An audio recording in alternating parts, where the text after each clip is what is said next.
Barchalarga assalomu alaykum. Sizlar bilan birgalikda bugun Amonturdiyev Shohruh sizlarni yangi darsligimizda ko'rib turganimdan xursandman. Anchadan beri video chiqarmadim. Buni o'ziga yarasha sabablari bor. Asosan Telegram kanalimga juda ham ko'p natijalarni tashlab boryapman va Telegram kanalida juda ham aktiv bo'lyapman. Agar sizlar ham shogirdlarimizning natijasi yoki o'zimning natijamga qiziqsanglar, bemalol Telegram kanalimga qo'shilishinglar mumkin. Bu yerda har doim natijalarni va YouTube haqida ma'lumotlarni bilib olishinglar mumkin. Linkini ko'rsatib o'taman mana. Kommentariyada, opisaniyada ham bo'ladi.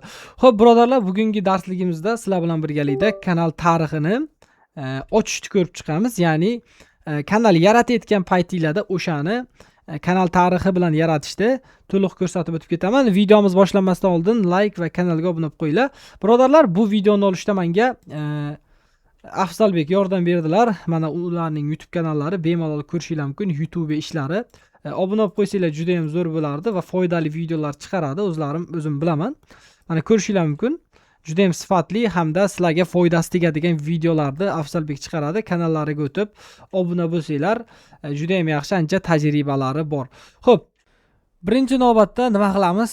Chrome'ga kirib olamiz va u yerda mana yangi oyna ochilgan va keyinchalik bizga nima kerak bo'ladi? Ya'ni mana shu sayt, xuddi ekranda ko'rib turgan saytinglarni qidiruvga beramiz. Ko'rishingiz mumkin. Mana bu yerda proxy bu, sodda lunda qilib aytganda. Va bizaga mana 4 xil proxy chiqarib beradi. Bu yerdan biz V4 proxyni tanlaymiz sodda qilib aytganda va regioni faqat Fransiya bo'lishi kerak. O'sha Fransiya regionidan sotib olsanglar, faqat kanal tarixini yoqsanglar bo'ladi. Bu yerda bir haftalikmi, qancha muddatda sotib olsanglar ham farqi yo'q. Continue'ni bosamiz va Zagorskga ketadi. Va biza bu yerdan ko'rishingiz mumkin, mana proxy oldik. Bizga eng kerakli bo'lgan narsa mana shu belgilangan joyini copyright qilib olishinglar kerak. Eng asosiy joyi mana shu. Keyinchalik bizga mana shu Dolphin kerak bo'ladi. Ya'ni mana qidiruvga yozib bemalol yuklab olsanglar bo'ladi. Bu bizani kompyuterda bor. Yuklab olmaganlar bo'lsa, bemalol yuklab olsanglar bo'ladi. Va mana bu Windows uchun buni yuklab olishinglar kerak. Bu juda ham zarur va bizga borligi uchun bunga kirib olamiz. Xo'p, biroz Zagorsk ketyapti. Mana kirganimizdan keyin biroz Zagorsk qiladi ichini. Bizda bir necha xil proxylar bor bu yerda, ya'ni akkauntlar ochilgan. O'shaning uchun bularga e'tibor qilmaymiz va boyagi olgan proxyimizga yangi akkaunt ochishimiz kerak bo'ladi. Mana pastda ikkita profilimiz bor. Bularga tegmaymiz, aytib o'tib ketgandik va yangi profil yaratishimiz kerak. Mana tepada profil turadi. Kompyuterda qilish mumkin buni.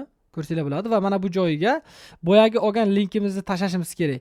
Ya'ni proxydan belgilab ko'rsatdim. O'shani mana bu yerga tashlaymiz. Mana ko'rsanglar bo'ladi. Mana tekshiryapti. Mana Fransiyaniki chiqib keldi.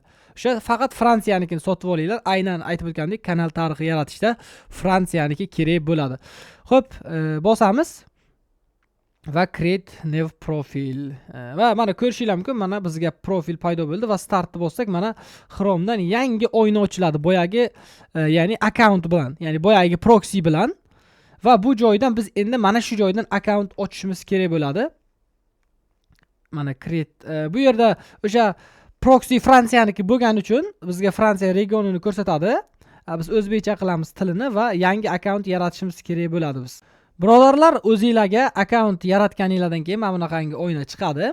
Ya'ni ism, familiya, parol hammasini qo'yganingizdan keyin va bir bosqichli bilan mana bu yerda 4 bosqichli chiqadi. Aynan bu joyga sizlar 4 bosqichlikni tanlashinglar kerak bo'ladi. Ya'ni foydalisi, men shu desam ham xato bo'lmaydi.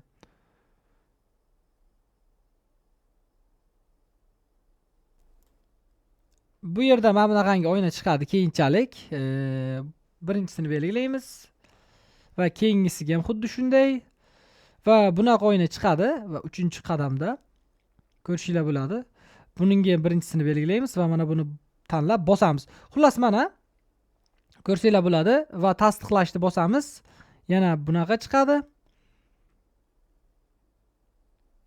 Va do'stlar, mana ko'rishinglar mumkin, mana akkaunt ochildi bizda. Akkaunt ochilgandan keyin YouTube'ga kiramiz. Ya'ni nima funksiya paydo bo'ladi sizlarda? Ya'ni telefoninglar orqali yuzinglarni tasdiqlasanglar bo'ladi. O'sha taraflama sizlar kanal tarixini yoqib olasizlar.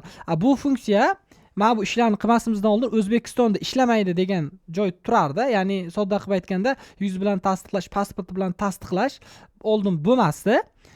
Bu ishlarni qilganingizdan keyin bu narsalar paydo bo'ladi. Sodda lo'nda qilib aytayotgan bo'lsak va ko'rsanglar bo'ladi. Mana YouTube studioga kiramiz. Mana bu yerda kanalning nomi, hokazo, bularni o'zingizlar qo'yib olasizlar. Va qo'yganingizdan keyin mana ko'rsanglar bo'ladi. Mana zagruzga ketadi. Va bu ochganingizdan keyin aytib o'tgandek kanal tarixi kanalda bo'lmaydi. O'zingizlar yoqishinglar kerak. O'sha yuz bilan tasdiqlab, hozir mana ko'rsatib o'taman. Mana. Nomer ham tasdiqlanmagan. Hozir nomer tasdiqlaymiz. Tasdiqlab bo'lganingizdan keyin sizlarga ham xuddi mana shunaqa funksiya ochiladi. Bu oldin o'z holatida turganda ochilmasdi.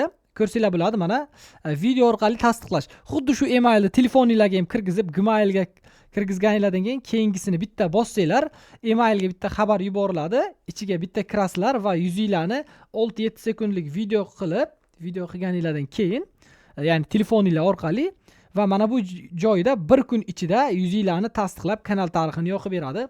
Hammalaringga kattakon rahmat. Videomizga like bosib, kanalimizga obuna bo'lib, Telegram kanalimga ham o'tib qo'yishni unutmanglar.